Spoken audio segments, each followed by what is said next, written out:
Welcome back. Now we're going to look at suspensions and we're going to understand how the rheological behaviour of suspensions is important. So on the screen in front of you there is a diagram of a suspension on the top right. A suspension, as I said already, is a collection of particles dispersed in a solvent, and they have special names. So the particles are called the dispersed phase because they are dispersed in your solvent phase, and the solvent phase is called the continuous phase because if you were to look at it on the screen you can see that actually the solvent phase can be continuously drawn around all of your separate particles. So we have dispersed phase and continuous phase. Why is this important? Imagine that you have a pharmaceutical suspension. So here is one. It's Nurofen for children, a suspension of ibuprofen particles in a lovely strawberry flavoured oral syrup. Okay. Why is it important that we worry about where the particles are in a suspension like this? The answer is because if we shake the suspension before we give it to a patient, then we are doing a good job. And the reason we're doing a good job is because we are redispersing the particles throughout the continuous phase. So what that means is when you then take the lid off, and this is both a child-proof and indeed an academic-proof lid. So imagine that, oh I've done it now. If you can take the lid off this and you then pour out a little dose to give to someone, do not pour a dose as big as that. Well, I don't think there's enough in there actually to fill that cup, isn't there? Then we want the child to get the right dose. And they're going to get the right dose if we've redispersed all of the particles evenly. If we don't redisperse the particles evenly and those particles start to settle under gravity, then what will happen is when the product is new, the dose the child receives is going to be lower than it should. And then as the product starts to get used, because the particles are settling, it's going to become more concentrated. And so the child is going to get too much of the medicine, okay? So it's really important that we redisperse the particles in a suspension before we give it to a patient to make sure that we get the right dose. Excuse me, right. So the question here is, how should we formulate the suspension to make sure that we can redisperse the particles as best we can before we give it to a patient? You might say to me, right, I think what I'll do is I recognise that particles are going to settle under gravity, but I also recognise that when I shake the product I need the particles to redisperse. So why don't we just formulate in pure water, sir? And the answer is because if you formulate it in just pure water, when you shake to redisperse the particles, they will redisperse very easily. So very quickly we will get a uniform distribution of particles in our suspension. That's great. But then imagine what's got to happen before the patient is given the product. Someone's got to take the lid off, and I've already demonstrated that's not easy. So someone's got to take the lid off. You've got to find the spoon or the measuring device. You've got to go and find your child. You've got to pour it out, and then you've got to get the child to take the product. And in that time, if we have something with a really low viscosity like water, the particles are going to settle again. So it's true that we can formulate in water and shake and it will redisperse really easily, but also the problem with that is the particles will settle again before you can pour the product out. And so we're back to this whole issue of the dose being wrong. So then you might say to me, okay sir, what we might do then is make the continuous phase more viscous. If we make the continuous phase more viscous, we slow the rate of settling of the particles. And I would say to you, that's very good. I think I probably would do that. So you shake to redisperse the particles, and then because the material is a bit more viscous, the particles don't settle so fast. They should stay dispersed until the patient can take the product, and that would be good. And that is actually what we do. And I think you could see when I poured this out into the cup just now, it was quite thick. The problem is we could make it too thick.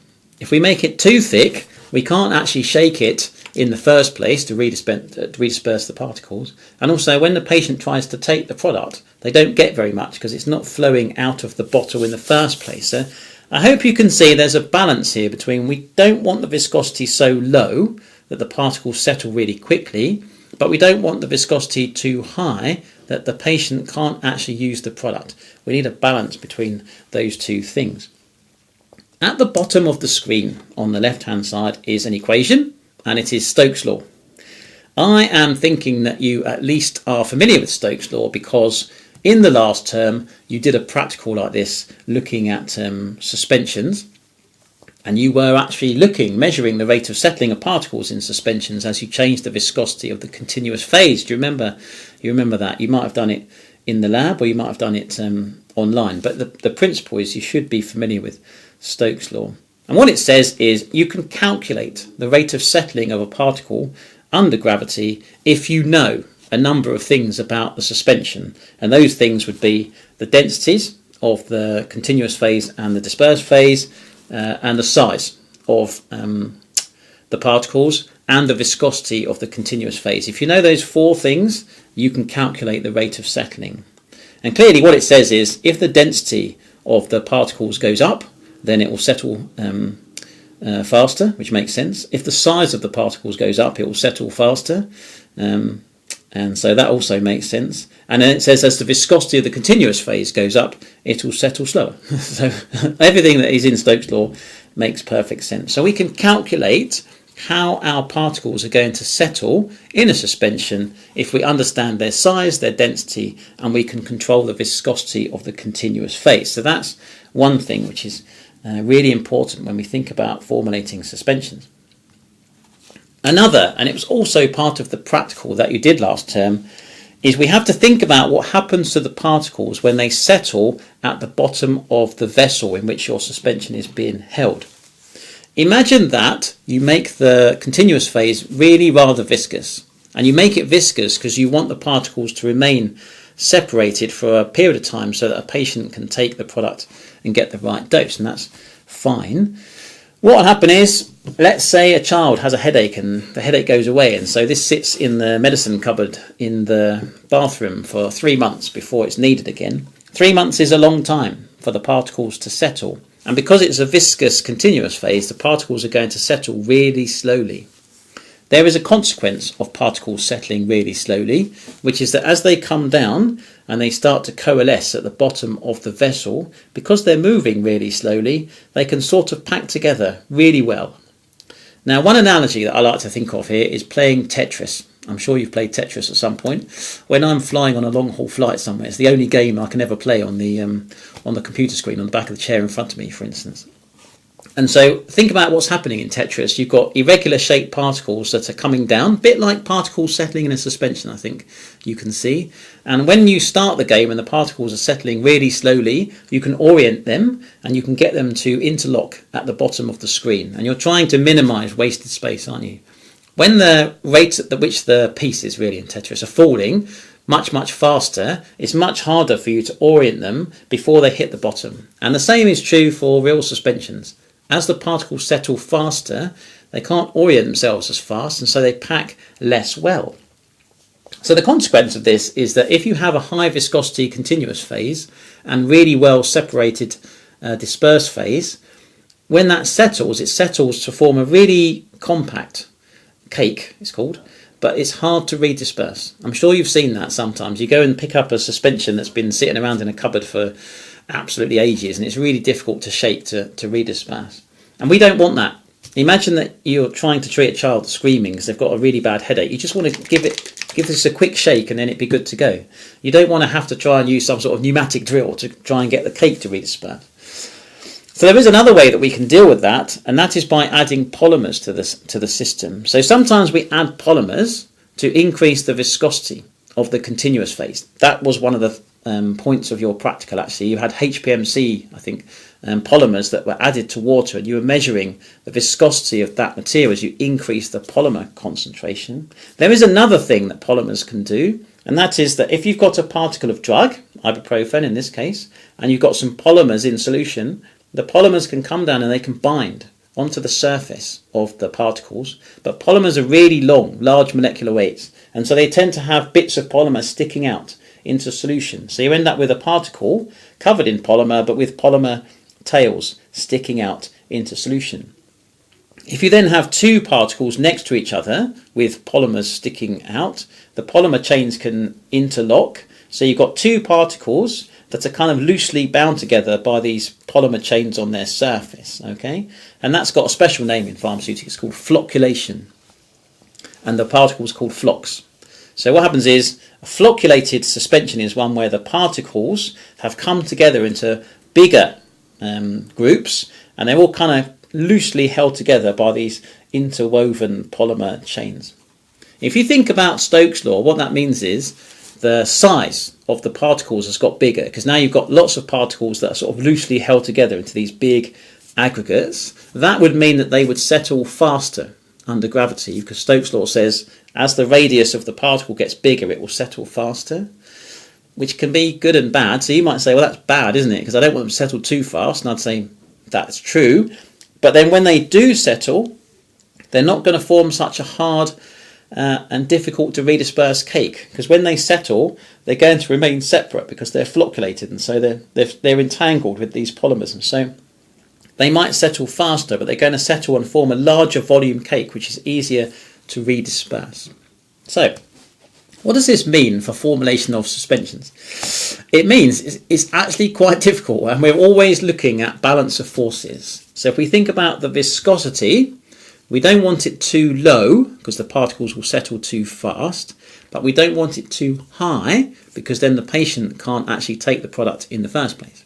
If we think about particle size, we don't want it too low because it will form a hard to redisperse cake, but we don't want it too large because it will settle a bit too fast to use. And so we need a balance between these things. And we can create this balance by adding polymers. And the polymer changes the rheological behaviour of the system. Okay, so the reason we're looking at this in this lecture is simply to say that formulation of suspensions is really complicated and multifaceted, and we do have to pay attention to viscosity in particular, because if we understand viscosity, we can understand how these particles are going to settle, and moreover how the suspension is going to behave when the patient shakes it and tries to drink it. How do we measure viscosity, I hear you ask?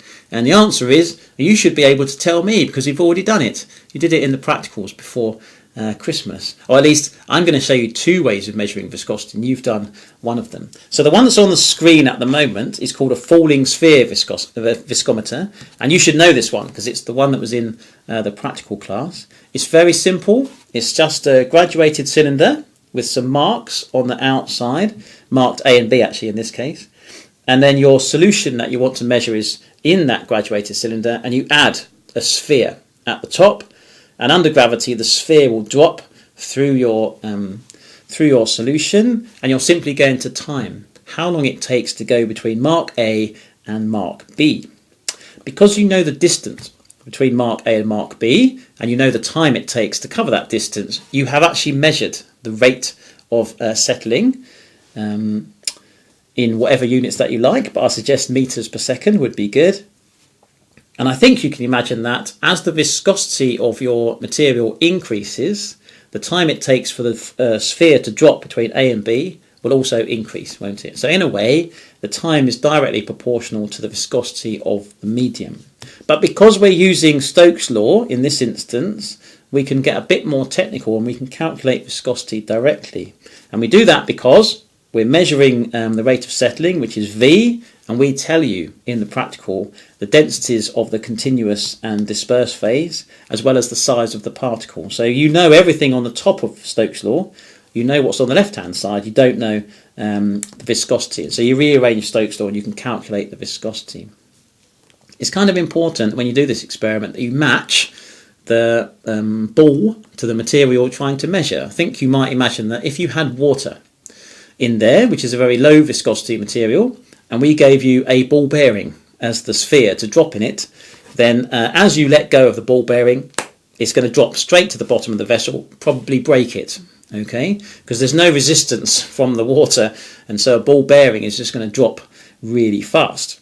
On the other hand, if you had a really viscous material, so you put a lot of polymer in there, it was really, really thick and gloopy, and we gave you a really light polystyrene ball, it's just going to sit at the surface because it will never break through and go down in the first instance. So we have to match the properties of the ball to the liquid that's trying to be measured, so we get a sensible time frame.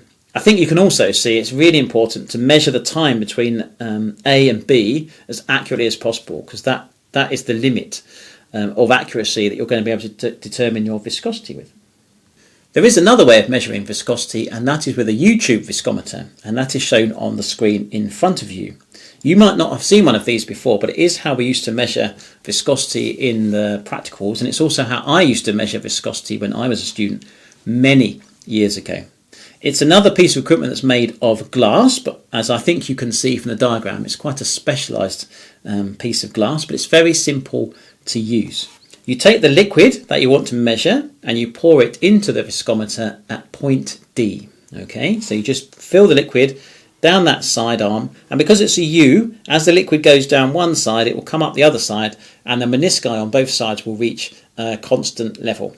You fill it until the meniscus on the left hand side at least is at point A, and the reason you do that is because it gives you a constant volume every time you are using the viscometer. When you want to make a measurement, you apply suction at point E. We used to apply suction by mouth, and it's really bad, because I think you might imagine if you suck a bit too long, you're going to suck the liquid that you're trying to measure into your mouth, and health and safety people don't like that. So that was banned, and now you have to use some sort of suction device. It can be a tap, you know, like when you're doing the filtration, or it can be a syringe or something like that. But you suck at point E, and you draw the liquid up the right hand side of that viscometer such that it passes point B. Okay, so you've got quite a narrow window there. You've got to get the liquid on the right hand side up that viscometer past point nut B. When you're ready to make the measurement, you stop applying suction. So you take the suction device off, point E, let go, and the liquid is going to drop on the right hand side, and it's going to raise on the left hand side, so the menisci are going to come back into position, and in doing that the liquid level on the right hand side is going to drop past B and then past C. Very much like the falling sphere viscometer, you're just measuring the time it takes for the liquid to go from point B to point C. Right, unlike the falling sphere viscometer that we saw on the other page, we can't calculate directly viscosity using Stokes Law, so we use a much simpler method. I alluded to this already actually, but I think you can see that if you doubled the viscosity of your material in this U-tube viscometer, it will double the time it takes for the liquid to cross point B to point C. In other words, the time it takes to go from B to C is directly proportional to the viscosity of the liquid. So the way we measure viscosity is we first fill the U-tube with something that we know the viscosity of. It's usually water, because water is a very well characterized material, so we know what the viscosity of water is. So what we say is we measure the time it takes for water to go between point B and C, and that is the time for our reference material, as shown on our equation at the bottom, TR. Then we measure the time it takes for our sample material to cross between B and C, that's TS in the equation, and we multiply by the viscosity of our reference material. So the viscosity of water at 25 degrees happens to be 1, so that makes life really easy. And then if you imagine the time it takes for the sample is twice as long as the time it takes for the reference, TS divided by TR is going to be 2, so the viscosity will be 2 times the viscosity of water, which is 1, 2. So we end up with a calculation for viscosity of our material just based on the ratio of the times it takes. It's very easy to use, other than the fact you might suck the liquid into your mouth, which is really bad, which is probably why we used to use it when we were doing measurements in the lab. Right, that is all we need to talk about in this section of the video. When we come back, because you're going to go and make yourself yet another cup of tea, when we come back we're going to talk about non-Newtonian behaviour.